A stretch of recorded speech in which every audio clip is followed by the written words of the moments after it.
Doctor గారు మరి ఏ సమస్య ఉన్న వాళ్ళ కోసం పథ్యాహారం తయారు చేసుకోబోతున్నామంటారు? ఇవాళ ఏంటంటే చాలా సామాన్యంగా ఉండేటువంటి సమస్య విరేచనాల సమస్య అనేది. ఈ విరేచనాలు అవుతూ ఉన్నప్పుడు ఒక చక్కటి ఔషధంలాగా ఉపయోగపడేటువంటి మంచి పథ్యాహారాన్ని తయారు చేద్దాం. తప్పకుండా.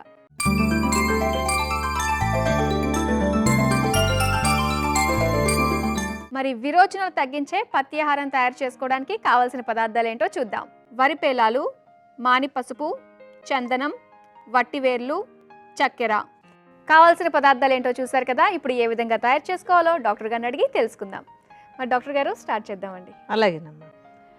మనకేంటంటే ఇది ఒక పానీయంలాగా తయారు చేయబోతున్నాం. దానికోసం ముందు కొంచెం నీళ్ళు, ఒక గ్లాస్ నీళ్లు తీసుకుని విడిగా పెట్టుకుని మిగతా కార్యక్రమం మొదలు పెడదాం. Okay doctor.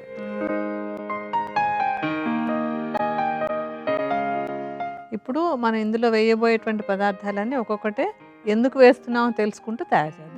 మొట్టమొదట మనం తీసుకునేటువంటిది ఏంటంటే వరి పేలాలు. ఈ పేలాలు అనేది చాలా తేలికగా అరిగేటువంటి పదార్థం.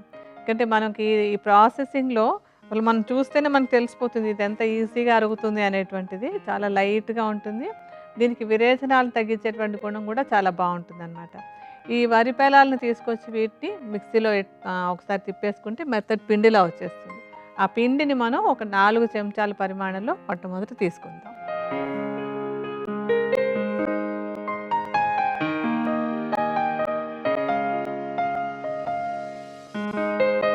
ఇప్పుడు మనం అందులో తర్వాత వేయాల్సినటువంటి మూలికలు కలుపుకుందాం. ఇది దారు హరిద్ర మాని పసుపు అంటారు. ఈ మాని పసుపు అనేటువంటిది విరేచనాలు అవుతుంటే ఆ సమస్యను తగ్గించడానికి ఉపయోగపడుతుంది. అలాగే ఇదేంటంటే జీర్ణశక్తిని మెరుగుపరచడం, ఇంటెస్టైన్స్లో ఏదైనా ఇన్ఫెక్షన్ ఉంటే తగ్గించడం, అలాంటి గుణాలను కూడా కలిగి ఉంటుందన్నమాట. ఇంకా ఈ మాని పసుపుని మెత్తటి చూర్ణంలాగా చేసేసుకుని ఇది ఒక పావు చెంచాడు మాని పసుపు చూర్ణాన్ని మనం ఇందులో కలుపుకోవాలి. ఆ తర్వాత వట్టివేళ్ళు. వట్టివేళ్ళు ఏంటంటే బాగా చలవ చేసేటువంటి మూలిక. ఈ చలవ చేయడం వల్ల విరేచనాలు అనేటువంటి సమస్యను తగ్గించడానికి ఇది ఉపయోగపడుతుంది. అలాగే దీనికి ఏంటంటే కొంచెం చేదు వగరు రుచులు ఉంటాయి. చేదు వగరు రుచులు ఎప్పుడు కూడా విరేచనాలు తగ్గడానికి బాగా ఉపయోగపడతాయి. వట్టివేళ్ళని మెత్తటి చూర్ణంలా చేసుకుని ఉంచుకున్నాం ముందుగానే మనం. ఈ చూర్ణాన్ని కూడా ఒక పావు చెంచాడు మన పానీయంలో కలుపుకుందాం. తర్వాత ఇది చందనం చూర్ణం. చందనం చూర్ణం కూడా ఏంటంటే చందనానికి కూడా విరేచనాలు అవి అవుతుంటే అరికట్టేటువంటి గుణం ఉంటుంది. దీనిలో కూడా ఏంటంటే ఒక చలవ చేసే గుణం ఉన్నటువంటివి, చేదు రుచి ఉన్నటువంటివి అన్నీ కూడా విరేచనాలు తగ్గించడానికి ఉపయోగపడతాయి. మంచి చందనం చూర్ణాన్ని తీసుకొని దాన్ని కూడా ఒక పావు చెంచాడు ఇందులో కలుపుకుందాం.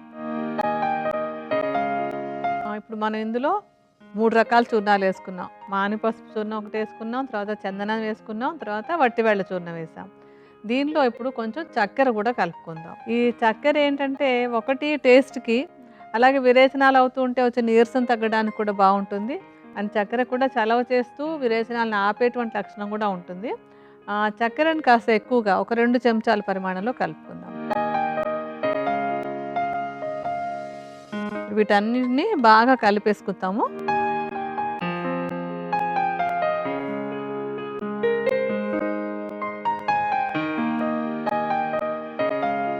ఇప్పుడు ఏంటంటే మనకి మన పథ్యాహారం రెడీ అయిపోయినట్టే. చేసుకోవడం చాలా తేలిక.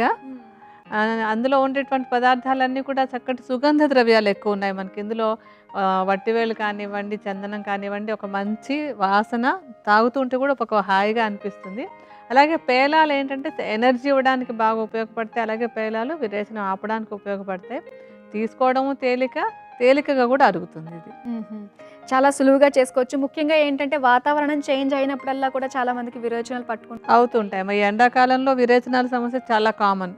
అలాంటప్పుడు ఇంట్లో కొంచెం ఈ వట్టివేళ్ళ చూర్ణం, చందనం చూర్ణం, కాస్త పేలాలు రెడీగా పెట్టుకున్నామంటే తేలికగా మనం ఇంట్లో చేసేసుకోవచ్చు. కాస్త మాని పసుపు చూర్ణం ఇంట్లో ఎప్పుడు ఉంచుకోవాలి. ఇవన్నీ పోపుల డబ్బాలు అన్నీ ఆవాలు జీలకర్ర ఉంచుకున్నట్టే ఇలాంటి మూలికలను కూడా కాస్త ఇంట్లో ఉంచుకుంటే చిన్న చిన్న సమస్యలు వచ్చినప్పుడు తేలికగా ఇంట్లో మనం తయారు చేసుకోవచ్చండి. మరి డాక్టర్ గారు ఈ పానీయాన్ని ఏ టైంలో తీసుకోవాలంటారు? ఎంత మోతాదులో తీసుకోవాలి?